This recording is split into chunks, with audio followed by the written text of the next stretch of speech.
Welcome to another one of Innovation Visuals Digital Marketing Answered podcasts. And I'm really happy to be joined today by Helen Murray, our Client Services Manager. Hello, Helen. Hi Tim, how are you doing today? I'm not too bad. I'll try not to cough through this episode, and hopefully that will be okay. Helen, we're going to be talking about how to set smart and effective business goals in marketing. So, why is this a topic that people have asked us to cover? I think a lot of businesses have goals. I think it's a really interesting topic because, like I say, a lot of businesses have goals, but they're not always that smart in effect. And that means that they're often unachievable, not realistic. So it's really, we're really focusing on that, the smart aspect of setting goals and exactly what that is today in this session. Okay, so with the our audience are interested as marketing leaders in basically joining the business objectives into the objectives of their marketing teams. So tell me kind of like the starting point of effective goal setting. Where do we begin in this discussion? I think you have to start at the top. So start with the ultimate goal that you're looking to aim for. So whether that's, I need to achieve 1 million in revenue this year, or I need to generate 1 million in sales, for example. Start at the top goal that you want to go after. And then from there you can start trickling down and working back from the top goal to work out, okay, how many leads does that look like? Okay, What does the traffic look like to the website? But okay. start with the top goal that you're So aiming for. so start with kind of like the primary revenue Yeah, orientated goal that you're looking at for the business. So that might be, as you say, it might be total revenue of 1 million, or it might be about a net revenue mm, gain, or it might even be something like a net new number of clients on the books, that yeah, kind of thing. yeah, Okay. exactly. Yeah. Okay, so once somebody's established this, and you talk about this cascade down, tell me how this should be done in an effective way then. I think firstly you need to look at what data you do have, the underlying data set that you do have, because you need to work out, okay, is the goal even achievable? You might be looking at achieving maybe £1 million in sales, but if you're only doing £20,000 in sales, is that really an achievable goal? So really, I think it's about understanding before you set the goals whether what you're about to agree on is actually achievable given where you are now, given, we spoke about the market conditions, potentially competition out there. So really understanding your whole market and where you operate in as a starting point before then you start setting the goals. So really, collating that data that you've got, seeing where you are, and then that is maybe the first point that you start at. Okay. Mm, So for clarity, we've got our headline goal, and then we're looking at the mm, context within that yeah, the goal fits within, which would be previous performance, so yeah, where the historical data is currently sitting, resources that you have access yeah, to, competitor activity, and also overall market conditions. So, is the market, mm, going up? Are you selling an AI product and everybody's buying something like that? yeah, Or are you selling something which is in a declining market, or the current market yeah, conditions are declining? Okay. So we yeah, need to set that context. Okay. yeah. Interesting. Yeah. And then once you've started setting that context, you can start looking at the data that you have got to hand. So it's working out, okay, what is the current conversion rate between, say, opportunity to revenue stage. So working out what is that conversion rate, what do we need to achieve? So if it's, a 50% increase, do we need to then get 50% more opportunities, or is it actually that we're going after maybe bigger deals, higher revenue, more closed deals? So thinking about, okay, what is the data that you have got, and then working back. Okay. So what you're saying is you need to analyze the historic kind of Mm, not just data in terms of how much did you turn over, but Mm, actually the historical data points in that chain of value. So yes. things Yeah. like conversion rates at different points of the journey, things like how many, leads are coming in. And then would you break that down further into like a more granular view of, say, things like channels? I would try if possible. It depends on what data you do have available. I think the more data that you have got available, the better it is to be able to make decisions.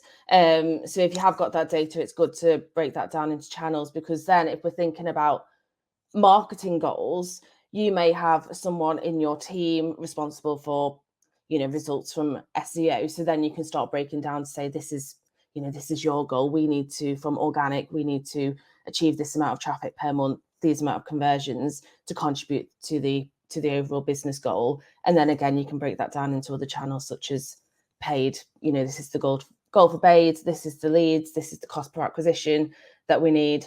So I think, if we have got the data on channels, that would definitely help. Yeah, yeah, because otherwise you're flying a bit blind in those areas, Yes. I suppose, and Yeah. you don't. I get the impression that you don't want to be guessing on goal setting. You want to be calculating on goal setting. That's the impression I'm Calculating getting from it. as much as possible. Yep. Yep. Okay, okay. So we've got in the title the Mm, capitalization of smart, because I think a lot of the goal setting specifics. I know you're a big fan of the SMART acronym. Do you just want to explain that for those people that maybe haven't heard of it before or need a refresher on it? yeah, absolutely. So SMART is not really a new acronym. It's been around for a while, and it's a methodology not just used in marketing, but all sorts of different businesses everywhere I've, you know, worked. And in my past life in education, we've always used SMART goals because I think it does really help keep people on track. So the acronym, so it's S is for smart, specific. So making Yeah. sure it's really, really specific, not too top level, like I said. So you don't want to just say increase sales. What does that mean? It's not specific. So it's really Okay. increase sales in a specific Clear area. clear Yeah, definition there on the a clear specific, right? definition. Yeah. Yeah. The M is for measurable. So can you measure it? So it's not just a finger in the air. I'm going to, increase this by X, but then there's no actually measure on it. We don't actually have the data to say we have achieved that. So making sure So that we can measure success from it. so you can't have a smart goal that is like, we'll make our marketing better, because you can't measure No, better. no, exactly. Okay. Yeah. And then A is achievable. Sometimes attainable is also used. So just making sure Yeah. that it can actually be achieved. Just going back to what I said earlier, there's no point aiming for £1 million in revenue if you're only doing 20 grand in the year already. That is not Yeah. achievable. Yeah. That just before you get onto the other parts of the acronym, Mm, on the achievable stroke attainable thing, um, it's interesting there, because I do, and I think you've seen it as mm, well. We've seen some people go after, like, oh well, if we shoot for the sun and we land at the moon, that's okay. But there are mm. disadvantages with setting goals that are clearly unachievable from the outset. I mean, what's your thoughts on that? No, I agree. I think if it's too unachievable, you're never going to hit it. People get demotivated. There's no alignment between their marketing and the overall business goals. I think, yeah, there's just no advantage. You can shoot for the stars and have high hopes of achieving like a really, Yeah. really big goal, but is it realistic? I think it does need to be achievable. Mm.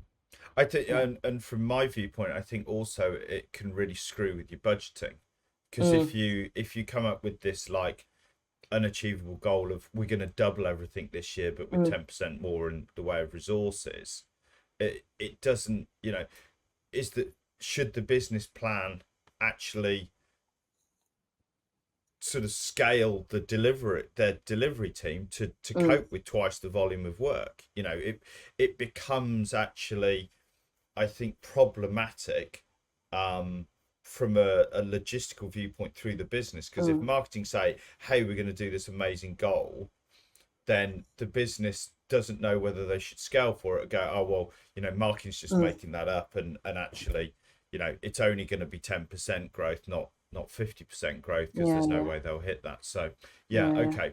Sorry, And I think the other thing is, I was going to say, teams start going after the wrong things as well. So if you've got like a really, really unachievable goal, and we're talking about marketing goals, for example, you might start going after, okay, I'm going to go after really high volume search terms because that's what we need to do to achieve this massive goal.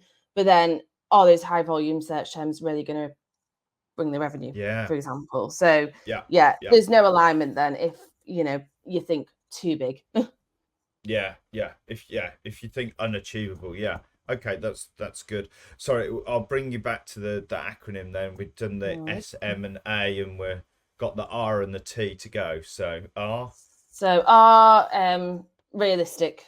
So it's very similar to achievable. So making sure that what you're stating to do is it can again be achieved. So is it realistic given where you are, or is it idealistic? yeah. And I think this also comes down to things like I think the realistic is about time frame Mm, and resource as well, yeah. because I think that saying we're going to get to X amount of growth, well, can you go from where you are to where you need to be in the period? Because Mm, just practically, can you actually do all of the items in your mm, plan between those two time points and get the market to react to the your actions to mm, deliver the results? So I think, yeah, the realistic thing is people need to think about timings mm, on this, and also that then the budgets in terms of, mm, we've seen it before where clients have gone, well, the mm. financial people have said that we're going to have 10% less turnover, 10% less budget in marketing, but they want us to increase sales by 25%. And you're thinking, okay, Yes. how realistic is the Yeah. finance team at that point on their budget? Okay, Yeah. Yeah. that's And good. I So think realistic.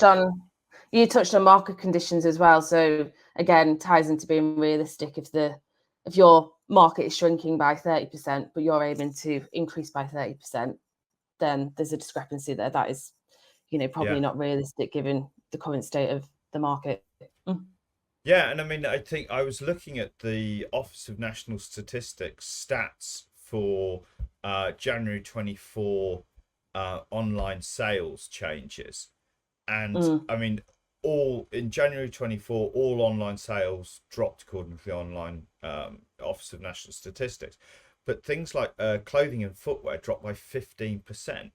So if well, your goal mm, is to increase by X, actually you need to factor in, if the market's dropping by 15%, achieving a 10% growth figure on where you are actually means outperforming the market by mm, 25%, improving where you are by 25%, because you've got to get over your mm, market drop by 15 and then add your 10 on top mm, to achieve your growth. So yeah, that is a good point on market conditions. mm. Yeah, And the cool. T, The T, I think you've touched on it just I before. did. So Sorry. time bound or timely. So you need to set within your goal what is the time frame as to when you're going to aim to achieve that. So is it going to be in the first quarter? Is it going to be over the year? Because that also impacts, if we're talking about time frame and you're halfway through your financial year, how far are you already into that goal, or are you basing it on if you're aiming for the whole year but then you've only got 6 months left, is then that realistic? So you Yeah. need to have a look at what those timeframes are when you're setting goals. Yeah, and I think it's an interesting one as well when you tie it back to sometimes organizational overarching goals, Mm, that the organization says something like, we want to get to 10 million pounds in mm, revenue, but they don't, that's like the almost the end game, but they mm, don't put a date on the end game. And actually you can't work towards a goal unless you know the time period that you've got to deliver it. So 10 million might be okay over 3 years. So you need to then set time-bound specific goals to go, okay, we're at 3 now, we need to get to 6, then we need to get to 8, then we need to get to 10 kind of thing, and do it that way. So yeah, the time-bound thing is important. Okay. Yeah. You can still break down your overall goals into shorter term goals. So it might be that, okay, you've got the overarching primary goal over 3 years, like you say, £10 million in revenue, but then you split that down into, okay, this is the focus for this quarter, and have sort of secondary goals and then sub-secondary goals after that as well, just so people stay on track. I think if it's too long term, sometimes then people can lose the focus. So I think it's important to then break down the primary goal into smaller goals and smaller chunks. Yeah. Okay. Interesting. Okay, so we're set up so that we're thinking about SMART goals, and that acronym, making sure each goal ticks all of those boxes. We've talked about the overarching goals, and we touched upon things like looking at different channels, but also there's another way of doing it, and this came out, I believe it was Intel, and some people at Intel and we're talking back in, I think it was the 80s or the 90s, championed, it might even have been before that actually, OKRs. And we've used OKRs with some of our clients, and some of our clients use OKRs, or they use a version of OKRs. For those people listening, watching, who aren't familiar with OKRs, what are they, Helen? So it's similar to SMART goals. It's another goal setting tool that you can have in your toolkit for helping you to develop goals. And it's another acronym, and it stands for objectives and key results. So an example would be that you have your primary objective, and then that is broken down into your key results to measure success. So it could be that, okay, you start with your revenue, go down to your sales and opportunities, then you measure conversions, but then the measure of that is driving traffic or creating more pieces of content a month, optimizing a page. So it's really filtering the main objectives down into smaller key results that you can measure success from. We'll have to put the there's a famous book which I've read, but with my cold I can't remember the exact name of it, but the foundation book, which talks about the Intel story. The thing about the key OKRs, it's kind of, SMART goal is the setting and the criteria to which that you say the goal has to measure this. But the OKRs is really interesting, isn't it? Because it actually creates the cascade down from your top goal to going down all the way through an organization to the sub goals. But what you're saying is that these key results, they add up. So if you've got one major goal and there's 3 key results that you need to get, if you achieve those 3 key results, you will achieve your goal above. And then each of those, say, 3 key results down there, they become an objective for lower down the hierarchy. So if one of them is improve conversion rate by 25%, then you might have 3 key results underneath that that would do that, which might be, I'm trying to think of one off the top of my head, but for conversion rate optimization, it might be improve all of the category pages across the e-commerce site by date X or whatever, and that would see an improvement in conversion rate. Change the product layout page by date X. If you do that, that will change the conversion rate, and then in this way you can have a cascade. What's your experience in terms of when this has been implemented well in marketing teams? I think when it's implemented well, you get the results that you're after.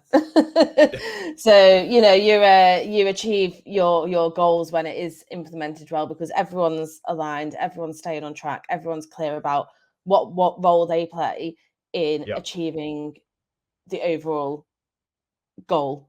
But I think it's making sure that everyone is aligned on and being really clear on what contribution they are making. I think some people can sometimes have goals, and then other people not quite clear on what the goals are. So I think then it becomes a communication issue. So once you do have the goals, just making sure that it's really, really clear people are being communicated what they are, and people know what their purpose is, so they can then achieve them.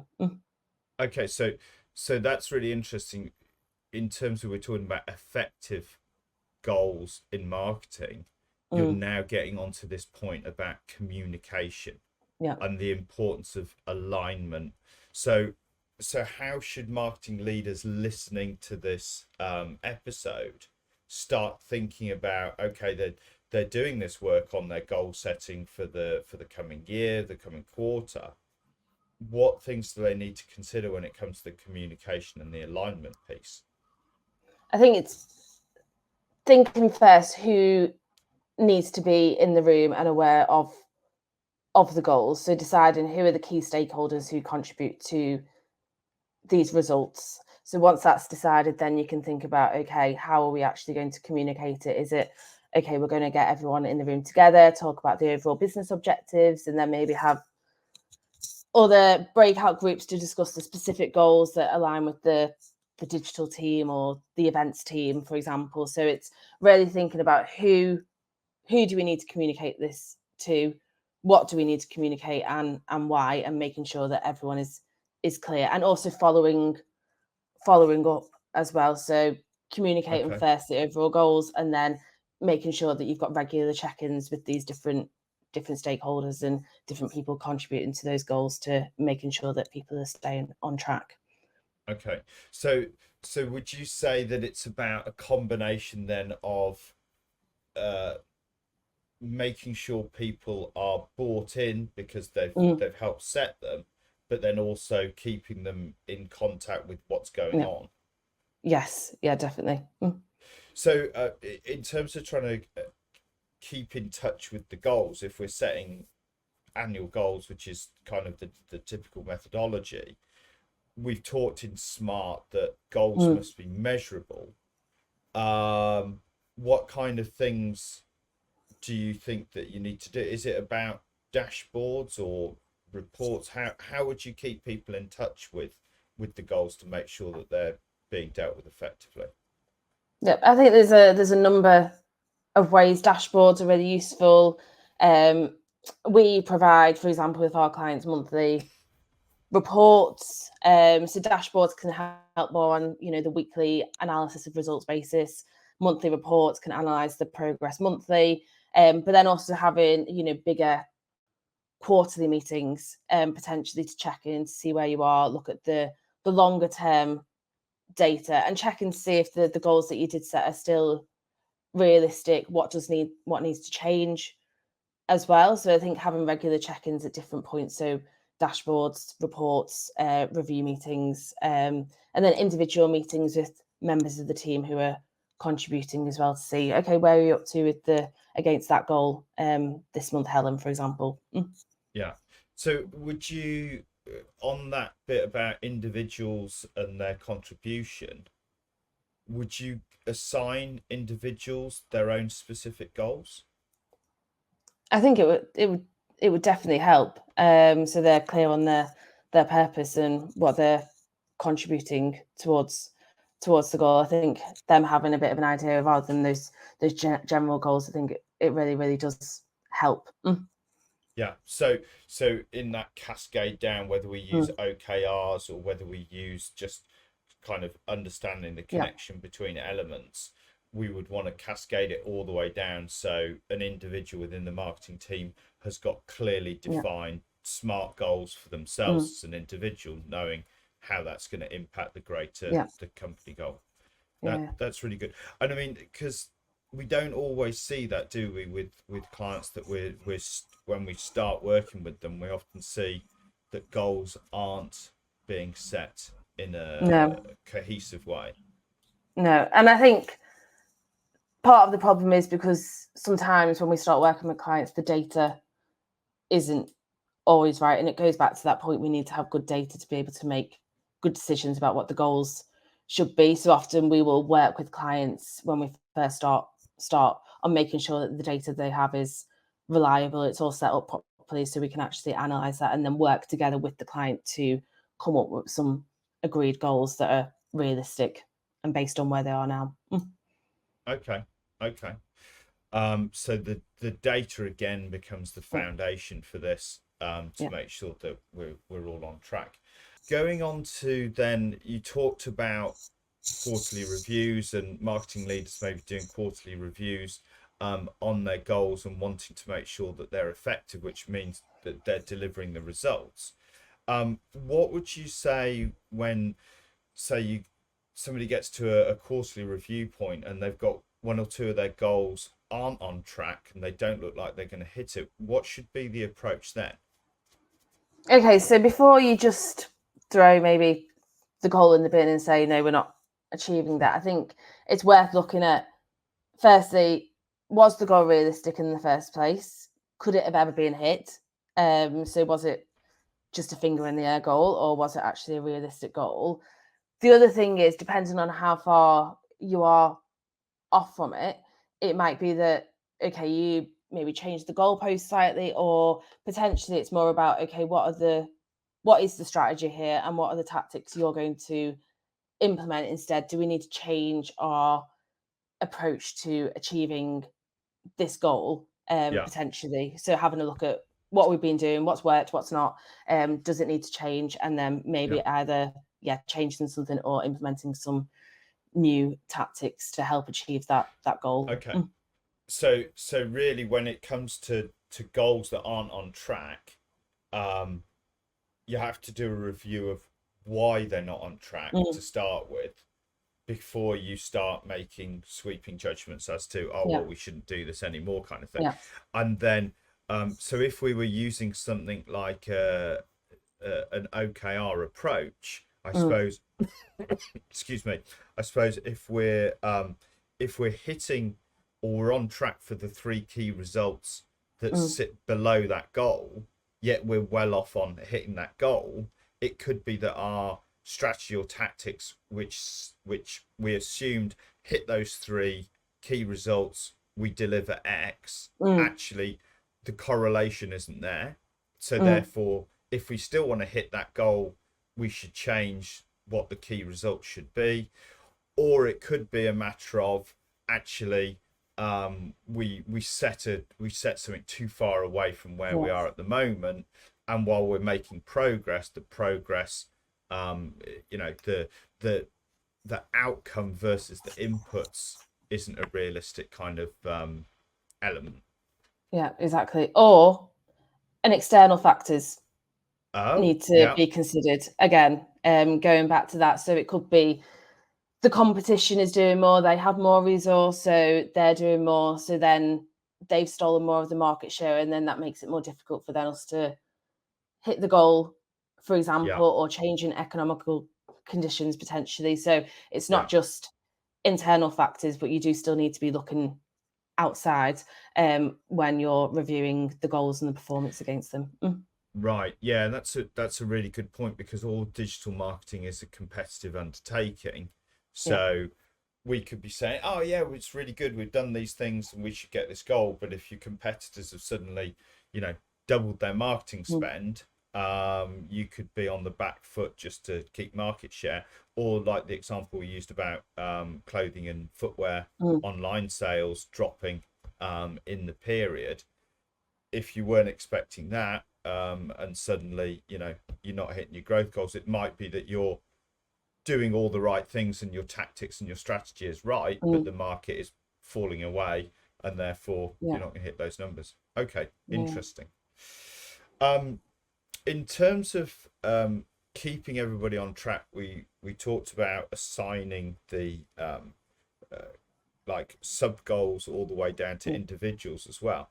How important do you feel it is to document goals as well? Because I know you guys you do a lot of goal feedbacks, and you've talked about reporting monthly on client goals. Tell me about documenting goals. I think again, it comes back to that communication. It's part of the communication piece.